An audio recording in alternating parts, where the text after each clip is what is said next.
En este video les voy a explicar los principios básicos de las historias de vida en ecología, así como de algunas estrategias del ciclo de vida. Y básicamente me gustaría integrar los modelos que hemos visto hasta ahora en su aplicación en biología evolutiva. Entonces, las historias de vida en ecología son, en pocas palabras, soluciones o estrategias a diferentes ambientes. ¿Por qué? Cada ambiente en el que se encuentra un organismo plantea diferentes problemas, tanto si es un ambiente extremadamente seco como si es un ambiente extremadamente húmedo, si es un ambiente con suelo salino o con suelo rocoso o con mal drenaje como puede ser un suelo pantanoso. Cada uno de estos ambientes plantea, por supuesto, diferentes condiciones a los organismos y les trae, digamos, diferentes problemas. Enfrentar la sequía o enfrentar la humedad excesiva o enfrentar un suelo muy salino. Entonces, desde el punto de vista evolutivo, se dice que la solución a estos problemas, la forma en que los organismos enfrentan estos problemas, es una estrategia adaptativa. Una estrategia adaptativa es un conjunto de adaptaciones en el ciclo de vida que maximizan la supervivencia y reproducción. Es decir, los organismos tienen que adaptarse, tienen que encontrar estrategias que les permitan aumentar al máximo la reproducción y la supervivencia. Bueno, pues a esta solución es lo que llamamos una historia de vida.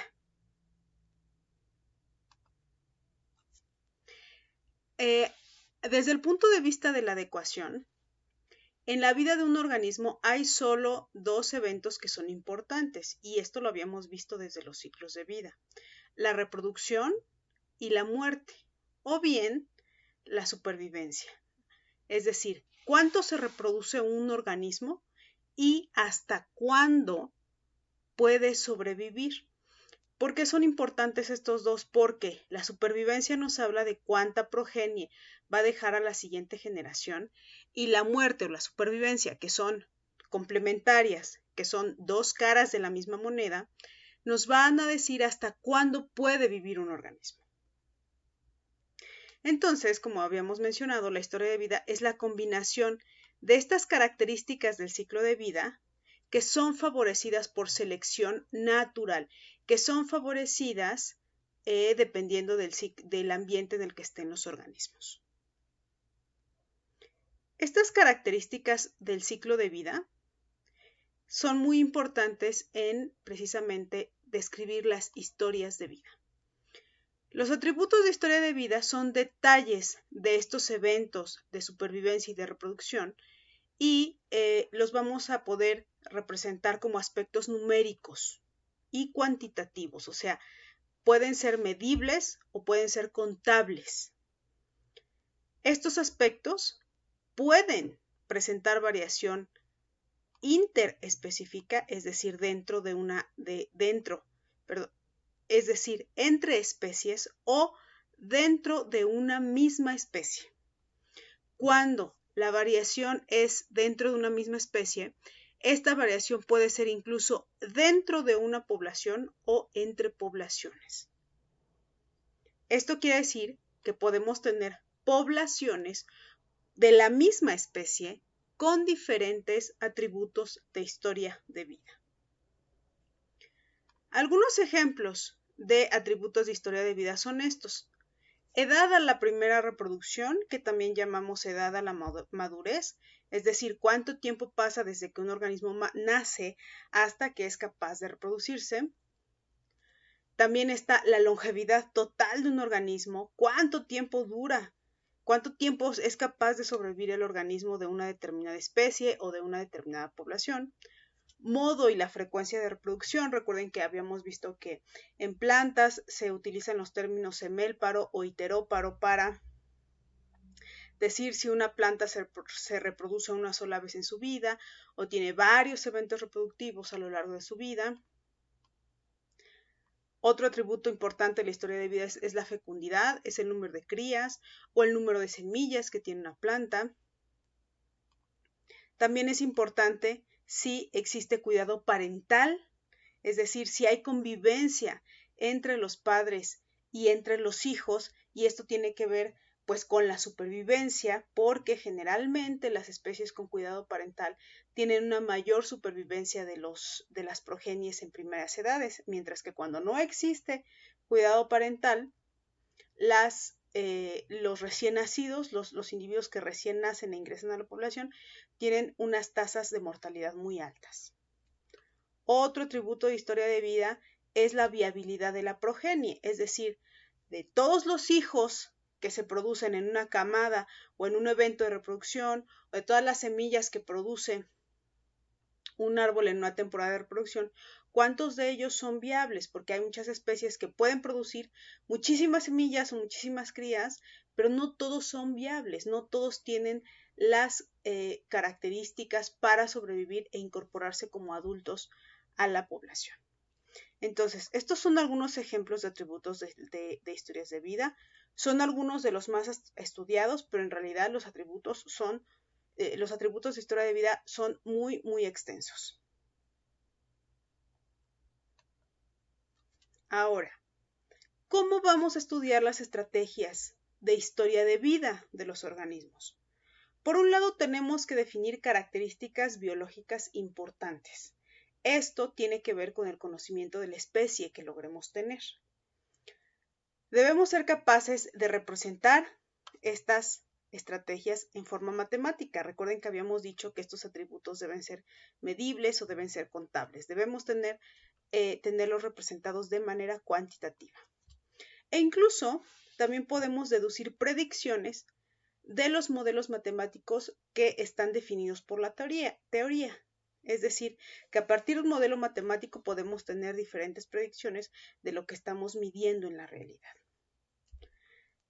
Si se dan cuenta, estas tres características son algunas de las que hemos hecho explorando los modelos que hemos visto en clase. Porque si recordamos las tablas de vida, cuando hacemos una tabla de vida, tenemos datos como edad a la primera reproducción, cuántos años viven, edad a la última reproducción, cuánta progenie tienen.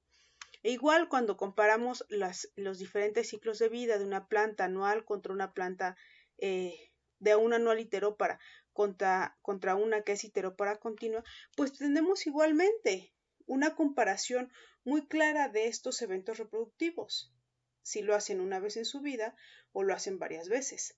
Y de la misma forma, cuando representamos un ciclo de vida, dividimos en categorías, contabilizamos los individuos que pasan a la siguiente generación o que permanecen en una categoría o que se reproducen y después lo proyectamos en una matriz de transición, entonces vamos a tener todas estas características.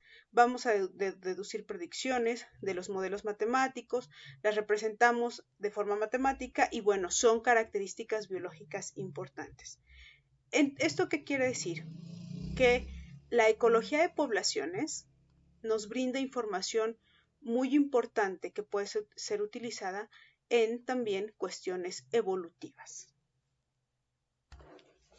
Y en este caso, el marco evolutivo que estamos revisando son las historias de vida.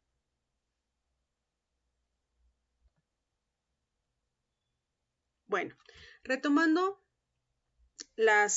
como el marco evolutivo, se ha planteado una paradoja que se llama demonio de Darwin.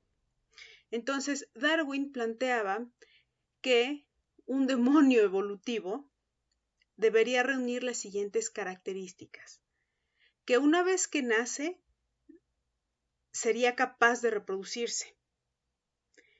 Esta reproducción tendría que ser frecuente y en gran cantidad. Toda la progenie, todos los hijos de este organismo tendrían que ser de alta calidad. Además, tendría que ser perenne o muy longevo, de tal manera que podría vivir mucho tiempo. Esto querría decir que un demonio, desde el punto de vista evolutivo, sería prácticamente inmortal. ¿Por qué? porque tendría muchos hijos, de los cuales todos ellos serían exitosos. La reproducción es muy frecuente y este organismo vive mucho tiempo. Entonces aquí la pregunta es si en realidad este organismo existe en la naturaleza. ¿Por qué? Porque en la naturaleza se ha encontrado que todos los organismos se alinean o digamos que están bajo el principio de asignación de recursos. De tal manera que cualquier organismo vivo dispone de una cantidad limitada de recursos. Es decir, cada organismo tiene una cantidad finita de recursos en forma de energía, en forma de materia o incluso en forma de tiempo, porque los organismos no viven eternamente.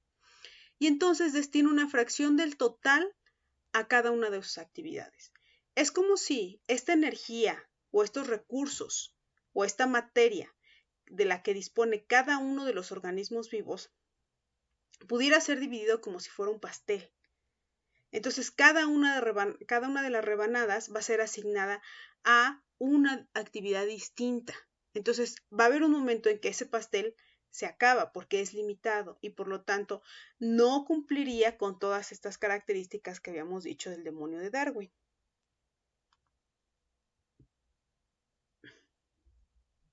Bueno, este principio de asignación de recursos se ve reflejado en lo que en ecología se conoce como trade-offs en inglés o en español se le denominan trueques. Como habíamos dicho, la cantidad de energía que tiene un organismo es limitada, es finita. Porque, bueno, y además debemos de tomar en cuenta que los procesos biológicos requieren tanto tiempo como energía. Es decir, el crecimiento, por ejemplo, me demanda cierto tiempo, pero además me demanda energía que debo cubrir con recursos alimenticios. Entonces, como todos los organismos tienen la cantidad de energía y el tiempo son limitados, cada organismo tiene que decidir de alguna manera o tiene que asignar de alguna manera esa energía de la que dispone a diferentes actividades. Entonces tiene que decidir si asignar mucha energía a crecer o tiene que decidir si asignar mucha energía a reproducirse. Entonces estos son los trueques, estos son los trade-offs y básicamente son inevitables en cualquier historia de vida y para cualquier organismo. De tal manera que la variación que vemos en las estrategias de historia de vida son originadas debido a estas diferencias en cómo un organismo asigna su energía a estas diferentes actividades. Entonces, podemos ver entre los trueques o los trade-offs más frecuentes algunos de estos ejemplos. Por ejemplo, si yo grafico la reproducción o la supervivencia futura contra el esfuerzo reproductivo de ahorita, el actual, el que un organismo tiene en este momento, generalmente cuando el esfuerzo reproductivo actual es alto, o sea, cuando en este año le dedica mucha energía a la reproducción, tanto la reproducción como la supervivencia futura se disminuyen. Es decir, que si tiene muchos hijos en este año, el año siguiente va a tener muy pocos hijos ese mismo individuo. O incluso su supervivencia va a disminuir. Es muy probable que muera. ¿Por qué? Porque el esfuerzo reproductivo de este año es muy alto. Otro ejemplo puede ser la reproducción. Un organismo cuando tiene una alta tasa de fecundidad, su crecimiento disminuye. Entonces, en un año puede tener muchas semillas una planta, pero en ese año esa planta no va a producir hojas nuevas o no va a crecer en altura. La relación en estos tres casos va a ser negativa, si se dan cuenta, en estas gráficas. Otro de los trueques muy frecuentes que se ve es la inversión en cada uno de la progenie, por ejemplo, en una semilla, o sea, la inversión que yo le hago a cada una de mis semillas contra el número de semillas. Entonces puedo tener una planta con semillas muy grandes que tienen mucha reserva en su endospermo, que tienen mucha reserva para poder germinar en lugares adecuados o para durar mucho tiempo en estado de latencia esperando las condiciones óptimas para germinar. Sin embargo, cuando yo tengo este tipo de semillas, el número de semillas es menor. ¿Sí se entiende? O sea, unas semillas muy grandes, pero voy a tener pocas semillas, porque no puedo tener muchas semillas muy grandes, porque mi energía es limitada, ¿no? Entonces, si se dan cuenta, los organismos se encuentran siempre entre una disyuntiva, entre elegir una actividad sobre otra. Los organismos que logran modular por selección natural este balance óptimo entre costos y beneficios son precisamente favorecidos por selección natural y son los que van a sobrevivir.